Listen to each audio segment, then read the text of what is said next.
I love this quote from Dinesh D'Souza, and let me just share this with you. I don't know if you find this stuff interesting, but I really do. I'll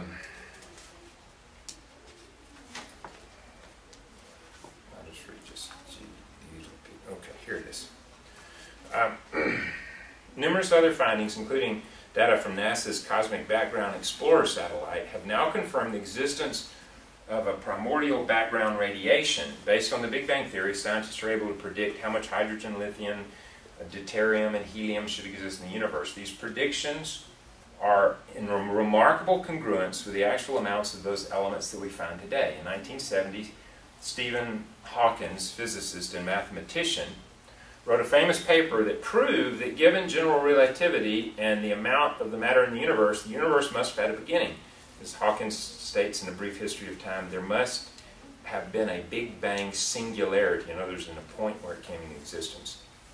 And it says, astronomer Martin Rees notes that numerous lines of evidence now have converged that have discredited the steady state theory and confirmed the Big Bang theory.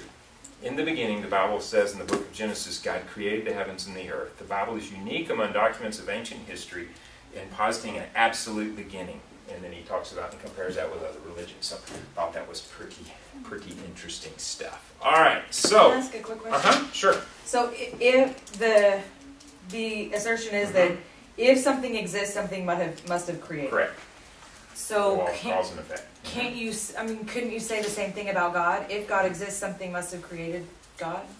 There's a circular reasoning with that, and that is a good point. But in the sense that there is a distinction in that time and space. In other words, something that exists in matter and something that exists in space. Those things are required that there be what, Emily? It's cause and effect. God Right. is not an effect. Because he is the causer, he can't have been an effect, so he can't have been caused. I would say that law only applies to matter. Correct. It doesn't apply to It doesn't require. Yeah.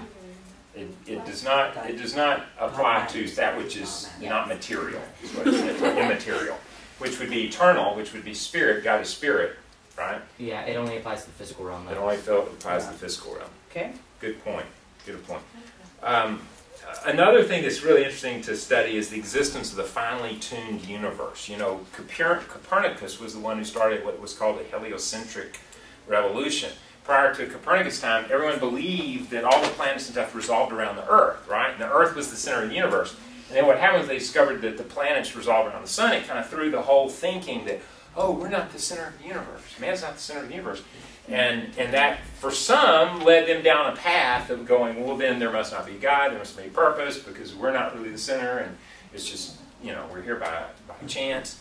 But what's amazing is as we study, and as physicists study the universe, and astronomers, they discover that what is currently in existence is so finely tuned, it's like an incredibly tuned watch, that if you were to tinker with any aspect of that, of the size, the age, the elements in it, the laws of gravity, the strength of gravity, the mass of a proton, the weight of an electron, the force of electricity. I mean, there's so many, there are like 140, what are they called, constants of physics that all go into play, that if you tinker with any of them, the universe doesn't exist as we have it today, nor is it possible of supporting life.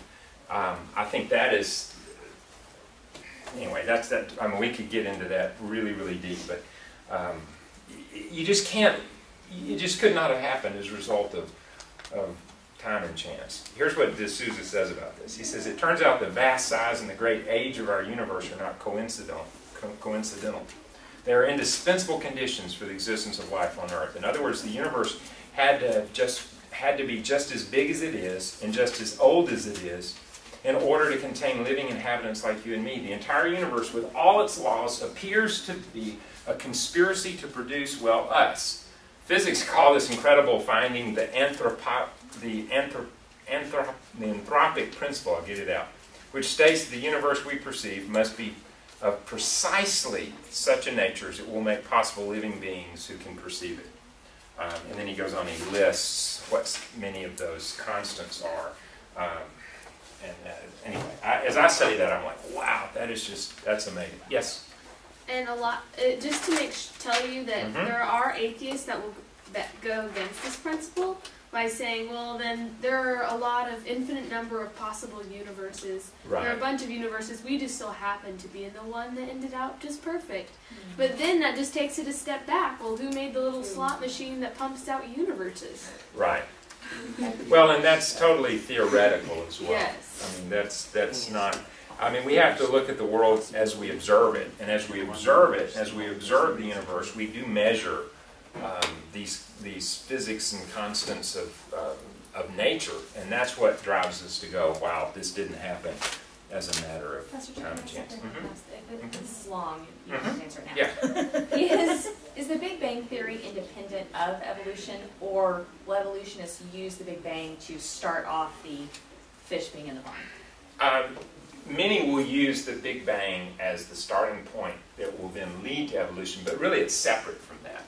Because the Big Bang is basically how the universe got established, not how life got established. Okay. And so when you think of really evolutionary theory, that has to do with life and how life came into existence, not how the universe and the planets and all the laws of nature, so to speak, were applied to the universe. Does that make sense? Yes. So, in other words, it is possible. It's possible to be a Bible-believing, even 6-day creationist and believe in the Big Bang. Yeah. Okay.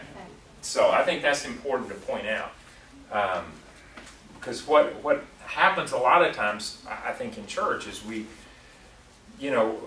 define. I mean, we have our convictions. There are young Earth and old Earth creationists, for example. Those are much different than those that are called theistic evolutionists. Those are two totally different, or three totally different assumptions.